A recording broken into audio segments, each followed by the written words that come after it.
Before I could blow out my birthday candles, my 7-year-old daughter began chanting, "Are you one? Are you two? Are you three? Are you four?"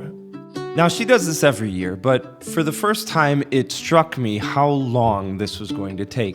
And so I debated on telling her to count by tens or just skip ahead to 30 or go from there, but she needs to practice her math, and I need to practice my patience. And so I let her count one by one.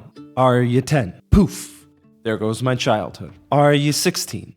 The golden years, the best years of your life, they say, which is a terrible thing to tell a teenager, and also, I think, a lie. Either way, high school was gone before the wax started to melt. Are you 20? I spent most of my 20s blinded by a gorgeous, enthusiastically stupid certainty about almost everything. I burned time and energy like they were infinite and never stopped long enough to actually think about what it was I was doing, where things were heading, or the rest of my life. Are you 30? These 10 years were the rest of my life. Actually, these last 10 years have felt like they contain almost all of it. I've changed careers, started a business, got married, started a family, started another business, had 3 kids. But if we're being honest, for most of this time, I was 30-something pretending I was still 20-something, believing that if I worked hard enough for long enough and wanted something bad enough, I could transcend the limitations of time and reality, that through brute force and sheer will and overwhelmingly positive ignorance, I could have everything, control everything, make anything happen. Are you 40? 40. On the day I turned 40, I expected some kind of explosive crisis. The kind you see in movies when a man wakes up one day and buys a red convertible he doesn't know how to drive, or starts an alpaca farm, not even being able to keep goldfish alive. And everyone acts like this is very funny and a little bit sad. But that's not what happened. What happened was more like uncovering the water damage you knew was behind the wall, but pretended it wasn't, hoping it would go away on its own. But after decades of slow seeping, the quiet rot I made myself too busy to notice started bubbling to the surface. And by then, I had a situation. On my 40th birthday, during an intense session of therapy, something climbed up from the basement, through the black mold and past the mushy drywall. It clawed its way through the pipes, and before I could choke it back and spray it with bleach, I said it out loud. I want to know who I really am. After 4 decades of living, of being intentional, of working hard, of trying the right things, of trying so many different things, I didn't feel accomplished. I felt shame. I should have things figured out by now. My family should be in a better situation. I should know what I'm doing. Mistakes should be an occasional inconvenience. But here I am in the middle of my life, having no idea who I am or what I'm doing. Admitting that I hadn't even figured myself out seemed like an overwhelming failure. That I was a failure. And as if to intercept my reflex to brush it away and ignore how terrible I felt, this nasty bit of truth made me say it out loud again. I want to know who I really am. To some, these words might sound like the war cry of a man about to run courageously onto the battlefield of an existential experience, or the first step on a journey towards enlightenment. But let me be clear, for me, they were not. What followed after saying them out loud has been 12 months of incompetent, desperate, fumbling around with all the lights turned off, bumping into the furniture and breaking all the dishes. To be clear, by every reasonable measure, this year has been good. I have a wonderful family. There's food on the table. There are people who, for reasons I don't fully understand, still seem to care about me. I did some work I'm proud of and did some work that I could be more proud of, but still has been good. Everyone's healthy. I am grateful. And still, The year I turned 40 has felt like a year of mistakes, of wrong directions, and of lost time. And here I am, the day after I turned 41, still staring at all of the debris, the mess, and the rot, completely unable to clean it up or figure out how to put it back together. Now, from what I hear, this is how many of us feel as we move into the middle of our lives. It's not a moment of crisis. It's a slow motion demolition, a dismantling, a deconstruction, a years-long pulling off a Band-Aid to reveal the wound underneath.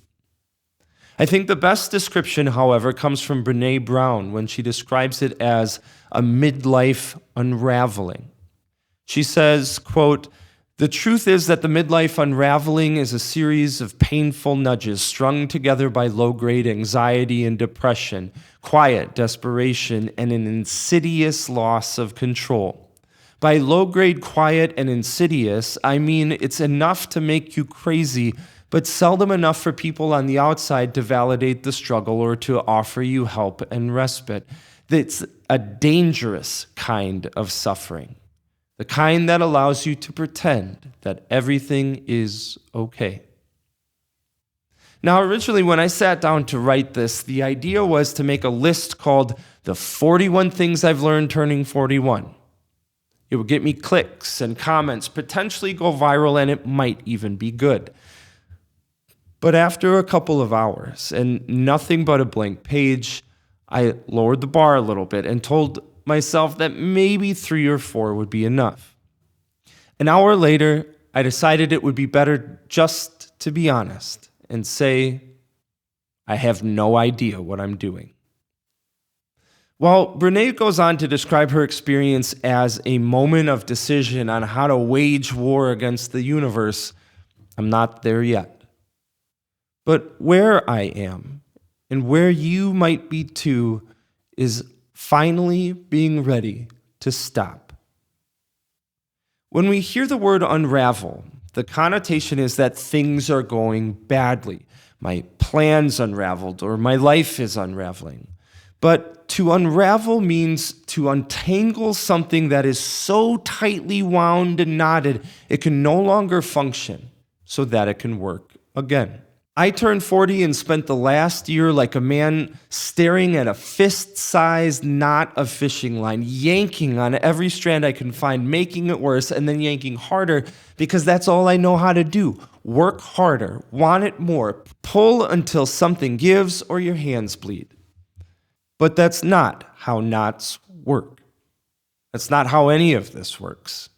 The only way to untangle something is to stop pulling. Set it down and let it sit there, ugly and impossible, so that you can see it clearly. And then, not with a plan, a life hack, not with a strategy, not with 41 pieces of wisdom, not with all the answers and everything figured out, you find one small loop, one tiny bit of slack. Give it a little tug and see what happens. I don't know what my one loop is yet.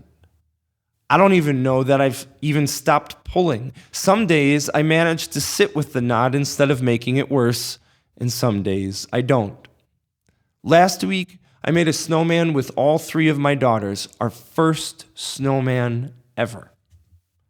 The day after that, I got too angry and made all 3 of them cry. When my daughter started counting every year of my life, a big part of me wanted her to hurry up and get to the point. But life doesn't count by tens. It doesn't skip the hard stuff.